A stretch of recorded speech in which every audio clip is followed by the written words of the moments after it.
এ কোন ডিম রে বাবা? ঘোড়ার ডিম কোথায় পাবো এখন? দাদা, আপনি কি ঘোড়ার ডিম দেখেছেন? আরে বাবা, ঘোড়ার আবার ডিম নাকি? এটা কি সত্যই ঘোড়ার ডিম নাকি? কেন যেন সন্দেহ লাগছে। ভাই, ওই ডিমটা ধরবেন না। কেন? এতে কি হয়েছে?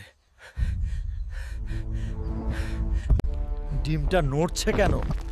কিছু একটা ঠিক নাই।